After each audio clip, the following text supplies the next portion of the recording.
Abdul Khan.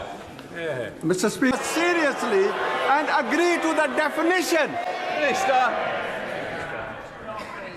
Mr. Speaker. Tobias Selwood. I have a duty of care, and I say that. And if my mistake is looking after members, I am guilty. Is the Prime Minister proud to be bankrolled by someone using racist and misogynist language when he says the member for Hackney North and Stoke Newington makes you want to hate all black women? Mr. Speaker, the alleged comments were wrong, they were racist, and he has now, as I said, the comments were wrong, they were racist. He has rightly apologised for them, and that remorse should be accepted, Mr. Speaker. Hello lovely people, today I'm going to talk about the humiliation meted out to Labour or suspended Labour MP Diane Abbott. But before that, can I make a request to you once again that if you haven't subscribed to my channel, please do so. This is one of the many ways that you can support independent journalism. So what happened yesterday? There was a PMQ, but before the PMQ, the controversy had erupted involving the Conservative Party, that there was this guy called Frank Hester, a Tory donor who had donated around £10 million to Conservative Party in the past. 5 years ago, apparently, he had made racist comments about Diane Abbott. In his comments, he has said that watching Diane Abbott speak makes him sick. He feels like hating all black women. But the most chilling aspect of his conversation was that his suggestion that Diane Abbott should be shot. As expected, this dominated the political conversations. Leaders cutting across party lines started criticizing Tory party, and they wanted, firm action. Now, as you would expect, with the current leadership of Tory party, it took them 24 hours to admit that what Frank Hester said amounted to racism.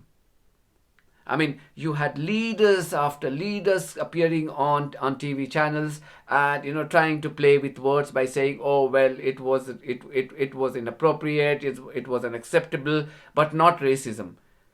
It was only after 24 hours that they formally admitted that yes, indeed it was racism. So then there was a question that if it was racism, then would you return that £10 million?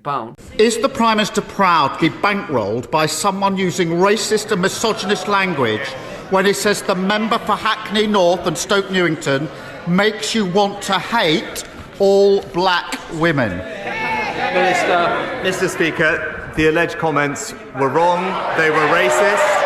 And he has now, as I said, the comments were wrong, they were racist. He has rightly apologised for them, and that remorse should be accepted, Mr. Speaker. There is no place for racism in Britain, and the government that I lead is living proof of that. Now, Rishi Sunak was asked these questions many a times in the parliament yesterday, and on every occasion his answer was firm no, we would not return that £10 million.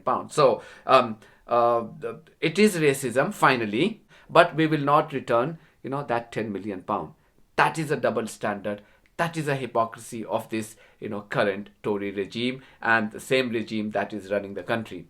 Now, if you keep these developments of yesterday, you will realize that just how farcical or ironical is the step taken by Michael Gove this morning in the parliament.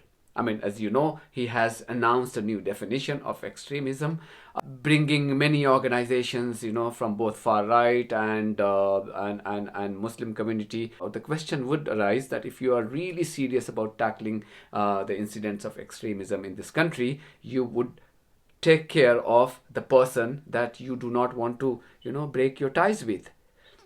I understand that you have taken £10 million. I understand that, you may not be tempted to return that £10 million. Then you don't have any moral authority to come to the parliament and lecture the 65 million population of this country, that you're serious about extremism or tackling extremism. You're not. So don't make a fool of yourself. Clearly, you are shaken. Clearly, you know that you are not going to win the next elections. Clearly, you know that you have been exposed before the public. So these are all the diversionary tactics that you keep coming up with every day. thinking that one or the other may work in your favor and you may be able to return to power. As far as I see, I think you have reached the point of no return. I may be wrong, but the politics that I understand, the country's mood that I've understood, I've been traveling up and down the country. I think the writing is on the wall for you.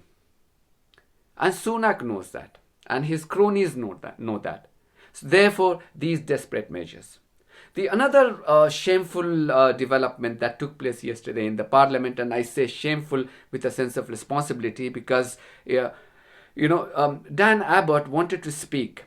And if any other day that Diane Abbott should be speaking, it was yesterday.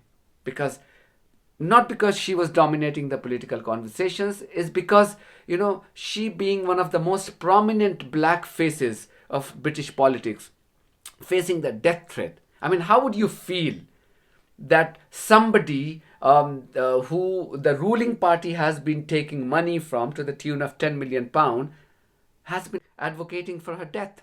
She wanted to catch the Speaker's eyes on 46 occasions, according to Sky News. But I was watching it, and I was counting. I was literally counting, and I counted around 21 instances when she tried to get up to catch the Speaker's eyes so that she could be allowed to speak, and the Speaker did not allow her to speak. Abdul Khan. Mr. Speaker, seriously and agree to the definition. Minister. Mr. Speaker. Tobias Selwood. Thank you, Mr. Speaker. No, Mr. The highest tax burden since the Second World War. To secure not just the future of rugby union, but also his local Gloucester Rugby. We come to lose the SNP, Stephen Flynn. Will Quins. Thank you, Mr. Speaker. On exactly the same basis. And David. Thank you, Mr. Speaker. The future of children's... Thank you, Mr. Speaker. Radical Islamists pose a serious... Janet David. Those plans. Demand rejected. Thank you, Mr. Speaker. I'm just... Christopher Cho. Mr. Speaker, may I think... How should it go down? History, led by this country's first British Asian Prime Minister. Harriet Baldwin. Thank you very much. Taxes up, and the Conservatives will keep cutting them. Thank you, Mr. Speaker. Our borders and end the unfairness of illegal migration. Sir Edward Lee. As a general election is not just Those of the British people, there's only one party that's going to stop the boats. It's the Conservative Party. Thank you very much, Mr. Speaker. Under this They need to hold water companies wherever they are to account. Natalie Elfie. Thank you, Mr. Speaker. Later this year, a new... Everything we can, working with our allies to bring much-needed aid to the people of Gaza. Sheldon Report. Mr. Speaker, will my right honourable... Sir Dyke. Thank you, Mr. Speaker. Their local needs. Final question, Mark Francois. Prime Minister.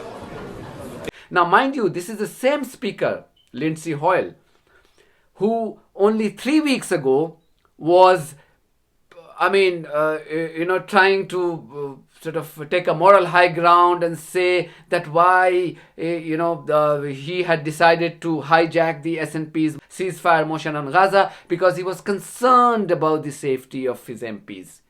Because he had received inputs that, his MPs' lives were in danger. So therefore, he wanted to hijack that motion. I made a judgment call that didn't end up in the position where I expected it to.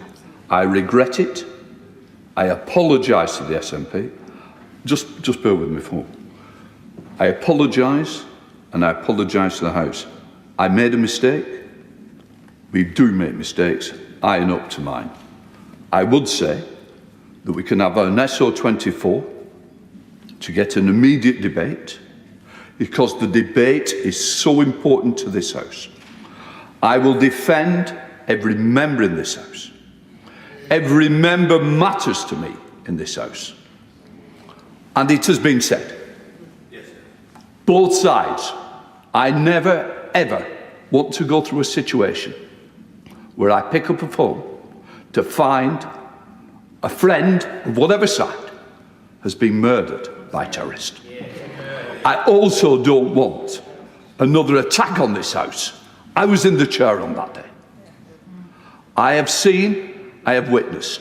I won't share the details, but the details of the things that have been brought to me are absolutely frightening on all members of this House, on all sides. I have a duty of care, and I say that. And if my mistake is looking after members, I am guilty. So if you were concerned about the safety of your MPs 3 weeks ago, surely you would walk the talk 3 weeks later when one of the prominent MPs is indeed facing the death threat and she wants to speak, but you wouldn't let her speak. So that was another hypocrisy and double standard. Now, after she left, after the PMQ was over, apparently Sir Keir Starmer came to Diane Abbott and said, look, if you want me to do anything more, please feel free. I'll be happy to do that. To which Diane Abbott said that, why don't you restore my whip? If you remember, last year she wrote an article which was perceived to be anti-Semitic, for which she even apologized. But Keir Starmer was quite quick to take action against Abbott and suspended her. And till today, her whip hasn't been restored. So, when you look at whatever Keir Starmer may say in the parliament, or, Sunak, we know, which side of the spectrum he stands on. I think there isn't much to choose from between the two parties. I'm not a political man, but the democracy, the way it should function, is that if the ruling party is making mistakes or not standing up to your expectations or not delivering the promises that it had committed to, then it's a job of the opposition party to stand up for the masses, for the population, for one of its own MPs.